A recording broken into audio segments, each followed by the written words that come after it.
Hello students. तो बेटा आज हम शुरू करते हैं अगला चैप्टर रिलेशन एंड फंक्शन का। तो रिलेशन एंड फंक्शन के ऊपर जाने से पहले कुछ इसकी इम्पोर्टेंट टर्मिनोलॉजी है उसके बारे में सीखते हैं। तो इम्पोर्टेंट बातें क्या क्या हैं? सबसे पहले है ऑर्डर्ड पेयर। तो ऑर्डर्ड पेयर क्या है? पेयर यानी दो और ऑर्डर्ड यानी ऑर्डर। ठीक है, ऑर्डर्ड पेयर यानी दो दो के जोड़े, दो के जोड़े। जैसे मैं लिखूं a कोमा बी, तो इसको रिप्रेजेंट करने का तरीका है a कोमा बी, यानी टू टू के पेयर को राउंडेड ब्रैकेट के अंदर क्लोज करके लिखना और वो सारे पेयर्स को काउंट करना ऑर्डर के अंदर, एक स्पेसिफिक ऑर्डर के अंदर उनको फॉलो करना। जैसे मैं लिखूं, अगर हम कार्टेशियन प्रोडक्ट, कार्टेशियन सिस्टम जो है प्लेन, उसके अंदर हम लिखते हैं, एक प्लेन को प्लॉट करते हैं 1 2 3 1 2 3 4, तो एक पॉइंट अपने पास 1,2 यानी यहाँ पे, तो ये क्या हो गया 1,2 हो गया। फिर मैं यहाँ पे दूसरा पॉइंट देखता हूं जी, ये हो गया 2,1। एक पॉइंट लेता हूं मैं 2,3 और दूसरा पॉइंट लेता हूं मैं ये वाला और इधर से 2 3,2। मैंने 4 पॉइंट लिए। क्या मैं इसको इसकी जगह रिप्लेस कर सकता हूं और इसकी जगह ये रिप्लेस कर सकता हूं? क्या मैं इसकी जगह 1,2 लिख सकता हूं? क्या नहीं लिख सकता ना। मैं इसकी जगह 2,1 लिख सकता। यानी एक स्पेसिफिक ऑर्डर, ऑर्डर क्या है इसमें, एक ही x पहले लिखा जाएगा और y बाद में लिखा जाएगा। यानी ये एक ऑर्डर है, x पहले लिखो y बाद में लिखो, तो यानी ये एक स्पेसिफिक ऑर्डर कहलाता है यहाँ पे। ठीक है, तो फिर इसमें जो ऑर्डर्ड पेयर है, इसमें अगर हमने ये बात यहां से समझी है कि ए बी का लिखा हुआ है तो वो इक्वल नहीं होगा बी ए के, बी ए के इक्वल नहीं होगा। अगर by the way in case ये इक्वल दे रखा है तो एक ही केस में ये पॉसिबल है जब ए और बी दोनों इक्वल हो। यानी जैसे 1 1 लिखा हुआ है तो ये इक्वल होगा 1 1 के ही इक्वल होगा ना, क्योंकि दोनों की वैल्यू इक्वल है। इनको रिप्लेस करने के बाद भी वैल्यू सेम रहेगी, कोई इफेक्ट नहीं पड़ेगा। ठीक है, तो एक ही केस में इक्वल हो सकते हैं कि जब ए और बी की वैल्यू इक्वल हो, यानी ये इक्वल है। तो अगर ये इक्वल नहीं है, यानी 1,2 लिखा हुआ है, तो मैं इसको लिखूंगा 2,1 इक्वल इसके नहीं हो सकता कभी भी। ठीक है, तो इसके बाद मैं दो पेयर्स को इक्वल लिखना चाहूं कि if two pairs a, b and c, d equal है, आर इक्वल। अगर ये दोनों इक्वल है यानी a, b इक्वल है c, d के, अगर ये दोनों इक्वल है तो एक ही कंडीशन में ये इक्वल हो सकते हैं कि a इक्वल टू सी हो और b इक्वल टू डी हो। इस सिचुएशन में हो तो ही हम बोल सकते हैं कि ये इक्वल है। तो इसके बेस्ड एक क्वेश्चन लेते हैं कि हमें क्वेश्चन दिया हुआ है कि टू ऑर्डर्ड पेयर है जिसमें इस तरफ तो लिखा हुआ है x/2, y-2 इक्वल दे दिया, ये दे दिया 4, 0 के इक्वल दे दिया। यानी ये दो ऑर्डर्ड पेयर इस तरह से इक्वल दे दिए इसने। तो अगर ये इक्वल है तो इनके कोरस्पॉन्डिंग जो एलिमेंट है, यानी जो फर्स्ट एलिमेंट है ये फर्स्ट, ये सेकंड, तो इसके फर्स्ट के साथ में इसका सेकंड, फर्स्ट कंपेयर करेंगे और सेकंड वाले के साथ में इसका सेकंड एलिमेंट कंपेयर करेंगे। इनको एलिमेंट भी बोल सकते हैं या कंपोनेंट भी बोल सकते हैं। ठीक है, या एलिमेंट या कंपोनेंट, ठीक है, या ऑब्जेक्ट्स भी बोल सकते हैं। तो इसमें ये जब अगर इक्वल है तो x/2 इक्वल है 4 के और y-2 इक्वल है 0 के। तो अगर ये इसके इक्वल है तो x की वैल्यू कितनी आ गई 8 आ गई और यहाँ से y की वैल्यू कितनी आ गई 2 आ गई। तो ऐसे हम वैल्यू फाइंड आउट करेंगे। एक और एग्जांपल लेते हैं। अगर दो पेयर इक्वल दे रखे हैं कि x/4 2x - 1 comma y by 2 minus 1 equal दे रखे है ये 3, 4, 5 के इक्वल दे रखा है, इसके इक्वल दे रखा है। तो x और y की वैल्यू क्या होगी इस सिचुएशन में? अगर ये दो पेयर इक्वल हैं तो x y की वैल्यू बताइए क्या होगी। तो 2x हमें पता है कि पहला एलिमेंट पहले वाले के साथ कंपेयर करना है और सेकंड वाला एलिमेंट सेकंड वाले के साथ कंपेयर करना है। तो 2x minus 1 equal to 3 and y by 2 minus 1 equal to 5 हो जाएगा। तो इधर से इक्वल जाएगा 2x इक्वल टू कितना हो जाएगा 4 एंड x इक्वल टू कितना हो जाएगा 2। तो ये y बाई 2 माइनस 1 और 1 से उधर जाएगा तो 6 और y इक्वल टू कितना आ जाएगा 12। यानी x और y की वैल्यू ऐसे फाइंड आउट करनी है। ठीक है स्टूडेंट्स, तो ये बात ध्यान रखिए, जब भी दो ऑर्डर दिए हुए हैं यानी दो पेयर दिए हुए हैं तो उनको ऑर्डर में ही फॉलो करना है। पहले वाले को दूसरे वाले के साथ कंपेयर नहीं करना है, दूसरे वाले को पहले वाले के साथ कंपेयर नहीं करना है। कार्टेशियन प्रोडक्ट,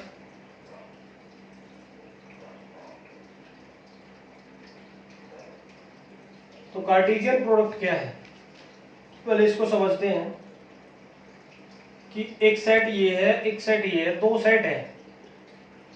ठीक है, तो दो सेट को हमने पहले में ले लिए नेम, जैसे रवि ले लिया, राजू ले लिया,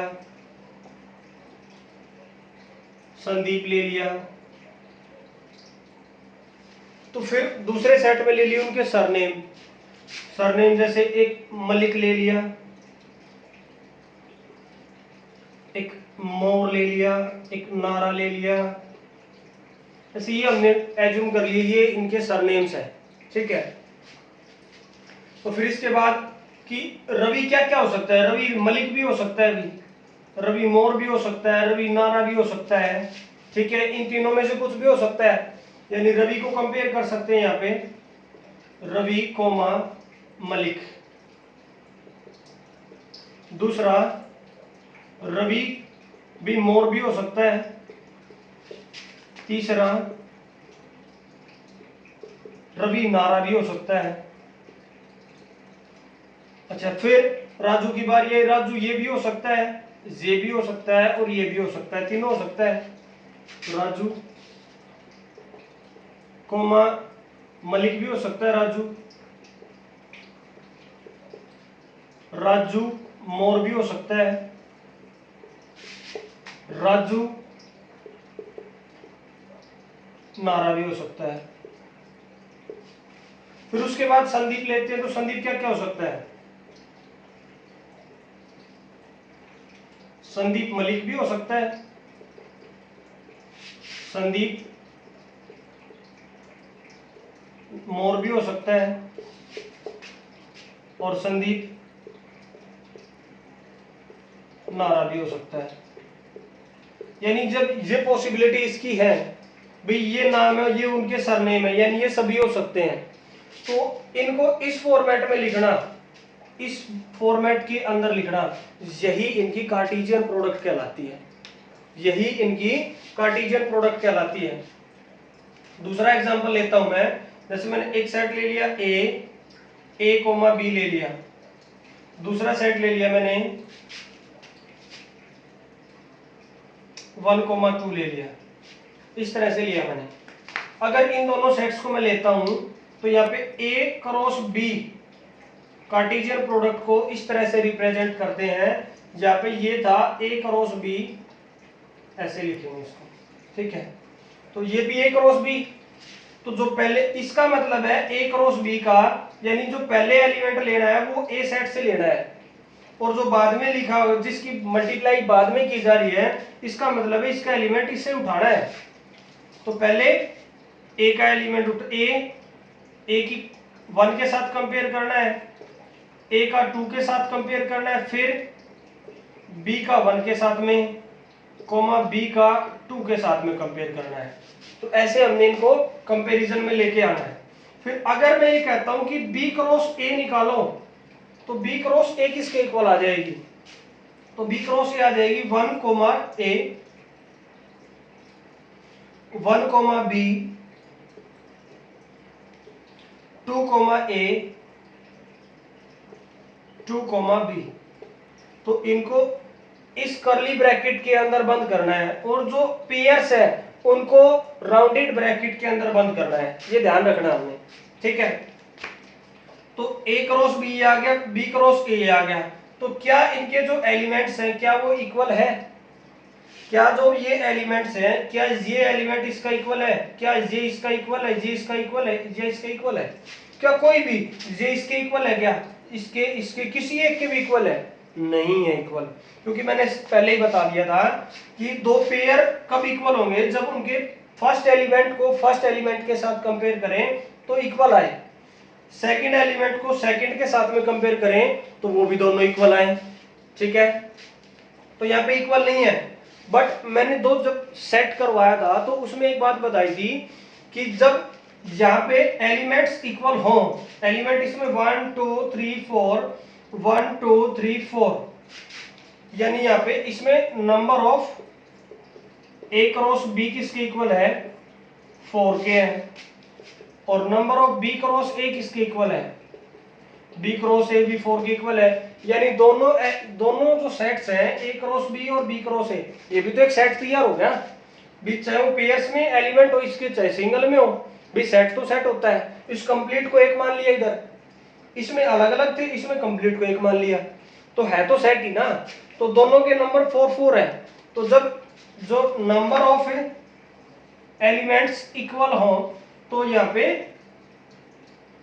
a cross b and b cross a are equivalent sets. तो इनको इस सिचुएशन में बोलेंगे कि ये दोनों इक्विवेलेंट सेट्स हैं, ठीक है, ध्यान रह जाएगी ये बात। तो दूसरी बात और कि इसमें कितने एलिमेंट थे? यहाँ पे 3, और इसमें कितने थे? 3। तो अब इसमें कितने एलिमेंट आए हैं?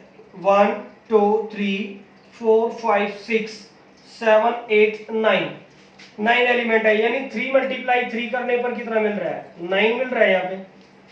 अगले में देखते हैं इसमें कितने एलिमेंट है? 2, और इसमें भी 2, तो इनकी मल्टीप्लाई करने पर कितना मिल रहा है हमें? 4 मिल रहा है, जो कि यहाँ पे मिला हुआ है। यानी मैं कहूँ कि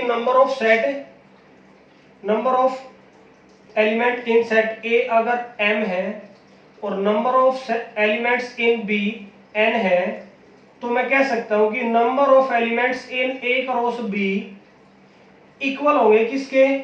m मल्टीप्लाई n के होंगे, ठीक है। या फिर कहूं number of b cross a किसके इक्वल होगा? तो ये भी तो इसी के इक्वल होगा, n मल्टीप्लाई m के होगा। या फिर मैं कहूं m मल्टीप्लाई n के होगा, यानी दोनों इक्वल होंगे, ठीक है। तो ये बात हमने ध्यान रखनी है कि कितने एलिमेंट उसके इक्वल आएंगे कि क्रॉस प्रोडक्ट में, जो कार्टेशियन प्रोडक्ट है तो उसमें कितने एलिमेंट मिलेंगे हमें। कार्टेशियन प्रोडक्ट की जो डेफिनेशन है वो क्या कहती है? Cartesian product of two sets is set of all possible ordered pairs a, b, जो पेयर है वो ये such that a belongs to a and b belongs to b। Symbolic form जो होगी इसकी तो वो होगी a cross b equal to a, b such that a belongs to a and b belongs to b। तो इस तरह से ये डेफिनेशन है इसकी, ठीक है। तो इसके बाद हम देखें तो एग्जांपल और लेते हैं।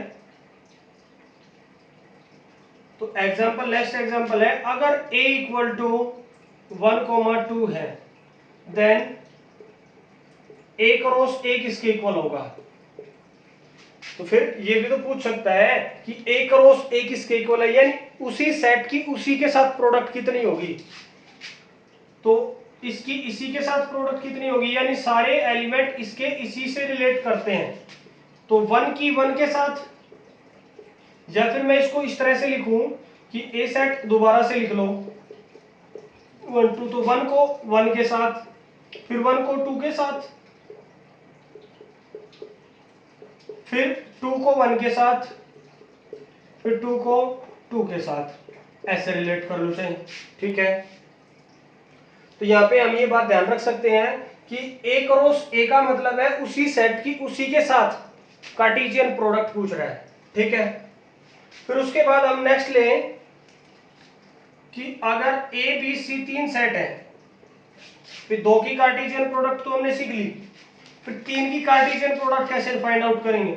अगर ए बी सी 3 सेट है और ए बिलोंग्स टू ए में है, बी बिलोंग्स टू बी में है, सी बिलोंग्स टू सी में है, तो इसकी Cartesian product A cross B cross C किसके इक्वल होगी, A comma B comma C such that x belong to A belong to A comma B belongs to B comma C belongs to C. तो इस तरह से होगा, यानी जो पहला एलिमेंट है वो ए में होना चाहिए, दूसरा बी में होना चाहिए, तीसरा सी में होना चाहिए। और अगर हम सेट लें 1 2, दूसरा सेट लेते हैं 3 4 और सी सेट लेते हैं 5, इस तरह से हम लेते हैं। तो यानी हर एक एलिमेंट एक दूसरे से रिलेट करवाना है, यानी पहला इसके साथ भी इसके साथ भी। तो A cross B cross C किसके इक्वल होगा, पहले वाला एलिमेंट एक बार ये उठा लेते हैं पहले, ठीक है, 1 3 5 ये उठा लिया हमने। फिर इसका 1 4 5, 1 4 5, फिर और तो इनके 1 के साथ में तो और तो ऑर्डर बन ही नहीं सकते, यही बनेंगे। अगर यहाँ पे दूसरा होता तो फिर उसको दूसरे एलिमेंट को उठाते। फिर यहाँ पे 2 का कंपैरिजन किया, 2 इसका 3 इसका 5, फिर इसका 2 4 5, यानी ये इस तरह से इसकी कार्टेशियन प्रोडक्ट फाइंड आउट करेंगे 3 सेट्स की, ठीक है स्टूडेंट्स। फिर उसके बाद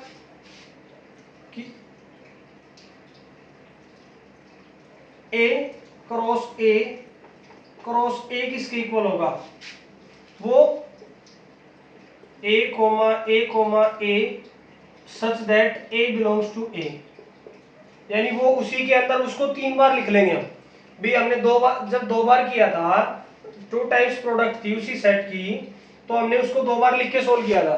भाई जरूरी नहीं तुम लिखो, बट तुम अगर नहीं कर पा रहे हो डायरेक्ट तो उसको 2 बार लिख के सोल्व कर लो, फिर 2 सेट अलग अलग बन जाएंगे, तो तब जाके कर लो। जरूरी नहीं है ना करना है, बुक में कंपलसरी है करना है, बाकी तुम्हारी समझ में नहीं आ रहा तो इसको रख के कर सकते हो, ठीक है। इसके बाद अगला एग्जांपल लेते हैं, if A cross B equal to a 1 a 3 b 1 b 3 then find a and b। तो हमें कई बार उल्टा भी पूछ सकता है कि वो उनकी कार्टेशियन प्रोडक्ट देकर हमें उन 2 सेट्स के बारे में भी पूछ सकता है। तो हमें पता होना चाहिए कि वो a क्रॉस b दिया हुआ है, a क्रॉस b दिया हुआ है, तो इसका मतलब है जो पहला एलिमेंट है वो सेट a का है। इन a cross b we know that first element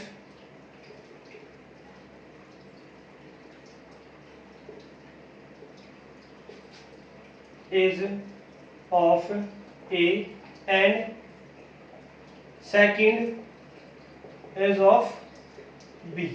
तो जो सेकंड एलिमेंट होगा वो B सेट का होगा। तो जो फर्स्ट एलिमेंट है वो A है, फर्स्ट एलिमेंट जो है वो इधर रख लिए, सेकंड एलिमेंट इधर रख लिए। तो 1 1 B B A A B B, तो मैं A को 2 बार लिखने की बजाय मैं एक ही बार लिखूंगा, तो A और B। और दूसरे में 1 3 1 3 1 3, मैं इसको 2 बार A लिखूं 2 बार B लिखूं, 2 टाइम्स 1 और 2 टाइम्स 3 लिखूं, तो कोई फर्क नहीं पड़ेगा, सेट तो सेट है, वो इक्विवेलेंट सेट हो जाएगा, इक्वल सेट रहेंगे, दोनों के दोनों इक्वल सेट रहेंगे, रिपीट करने से कुछ फर्क नहीं पड़ेगा, ठीक है। तो यहाँ पे सेट A के एलिमेंट ये आ गए, सेट B के एलिमेंट ये आ गए, तो A B और B सेट के एलिमेंट आ गए 1 3। तो ऐसे फाइंड आउट करें, जो पहले नंबर पे दिए हो उनको इकट्ठा लिखे, जो सेकंड नंबर पे दिए हुए हैं उनको इकट्ठा लिखे। तो ऐसे हमने उनको अलग अलग करके लिखना है, फिर जब अलग अलग करके हो जाएंगे तो फिर हम सेट्स को भी अलग अलग छांट लेंगे, ठीक है। फिर उसके बाद एग्जांपल एक लेते हैं, इफ A इक्वल टू 1 2 और B equal to 2 3 then find A cross B and B cross A। तो ए क्रॉस बी किसके इक्वल हो जाएगा 1,2 1,3 और 2,1 और 2,3 और बी क्रॉस ए किसके इक्वल हो जाएगा यानी इसके पहले इसके साथ 2 1 2 2 3 1 3 2 इस तरह से कंपेयर होंगे। फिर इसके बाद ऐसे फाइंड आउट कर लिया हमने। फिर इसके बाद नेक्स्ट पे आते हैं ए क्रॉस बी किसके इक्वल हो जाएगा। फिर पहले वाले इससे उठाएंगे, ए क्रॉस बी उठा रहे हैं तो पहले एलिमेंट इससे उठाएंगे फिर इससे उठाएंगे। तो 1,2 1,3 1,4 फिर 2 के साथ में कंपेयर करेंगे 2,2 2,3 2,4 फिर 3 के साथ कंपेयर करेंगे 3,2 3,3 और 3,4 इस तरह से लिखेंगे इसको। फिर उसके बाद लिखेंगे बी क्रॉस ए किसके इक्वल रहेगा। तो बी क्रॉस ए रहेगा, पहले इससे उठाएंगे तो 2,1 2,2 और 2,3 फिर 3 उठाएंगे 3,1 3,2 और 3,3 फिर उसके बाद 4 उठाएंगे 4,1 4,2 और 4,3 ऐसे एलिमेंट्स उठाएंगे। इनके बीच में कॉमा जरूर लगाएं। तो अब यहाँ पे एक बात हमने नोटिस करनी है कौन से वाली कि इसमें कुछ एलिमेंट्स कॉमन है, यानी यहाँ पे ए और बी सेट के अंदर कॉमन एलिमेंट्स है कुछ। A set A intersection B में एलिमेंट है 2 अकेला कॉमन है।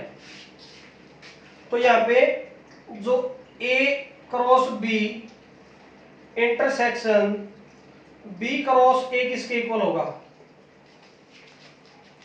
ए cross B intersection B cross A किसके इक्वल होगा। बी इन दोनों में कॉमन क्या क्या है मेरे ख्याल से। अच्छा कुछ गड़बड़ तो नहीं कर दी। 2,1 इसमें तो है 1 है ही नहीं 2 होएगा।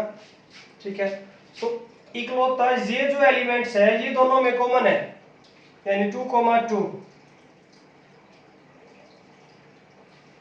फिर यहाँ पे देखिए नेक्स्ट में तो ए इंटरसेक्शन बी किसके इक्वल है 2,3 के। तो A cross B intersection B cross A किसके इक्वल होगा। कौन कौन से एलिमेंट कॉमन रहेंगे यहाँ पे। एक तो ये रहेगा, इसमें भी है 2,2, दूसरा 2,3 दोनों में है। फिर उसके बाद 3,2 3,2 फिर उसके बाद अगला है 3,1 नहीं है 3,3 ये रहा 3,3 तो ये हो गई। अब इसमें हमने ये ध्यान करना है कि इसमें एक एलिमेंट है, एक ही एलिमेंट है तो इसमें भी एक ईआर है और इसमें एक एलिमेंट है, इसमें 2 एलिमेंट है तो यहाँ पे 4 आ रहे हैं।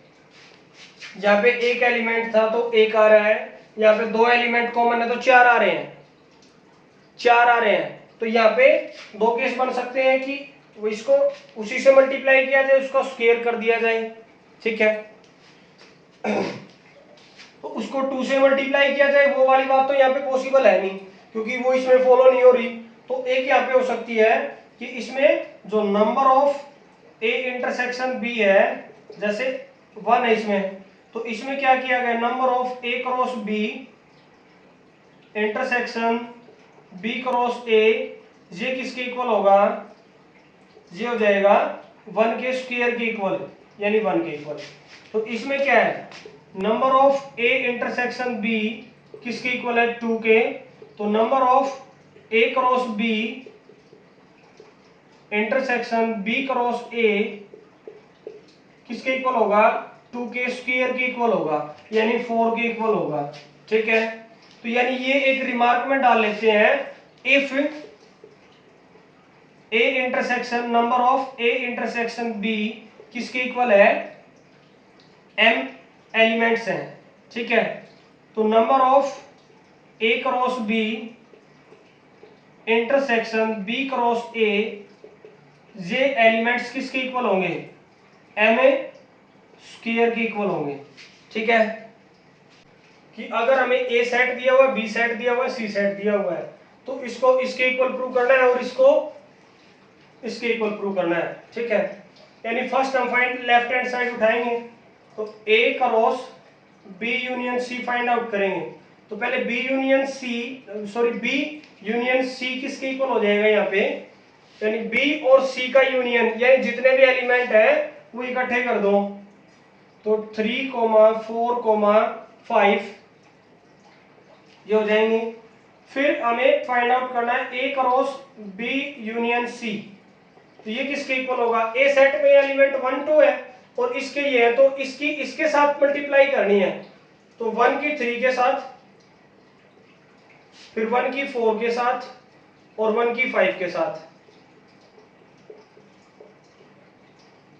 फिर 2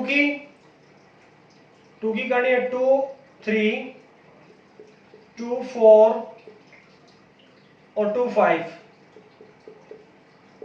ये हो जाएगा इसमें।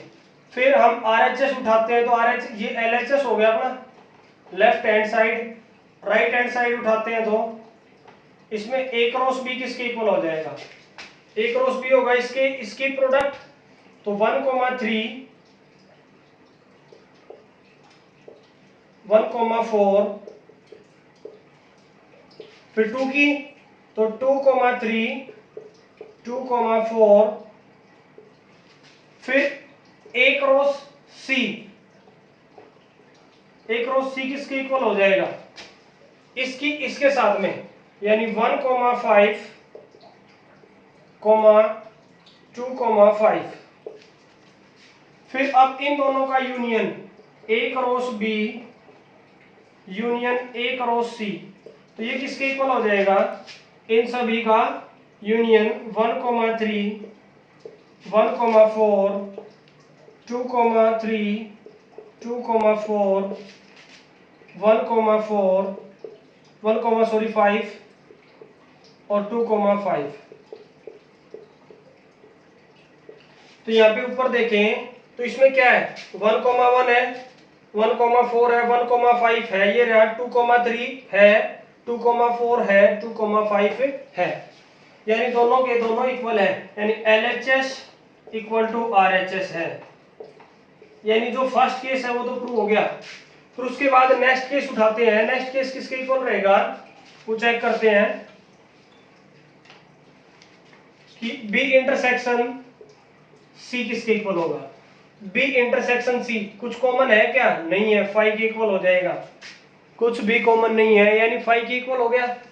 फिर A cross B intersection C, तो किसके इक्वल होगा, B, मैं इसके एलिमेंट्स की इसके साथ में प्रोडक्ट करता हूं, तो इसमें तो कुछ आया ही नहीं ना, कुछ कॉमन है ही नहीं, तो इनकी क्रॉस प्रोडक्ट किसके इक्वल होगी, 5 की ही इक्वल होगी, यानी नल सेट होगी।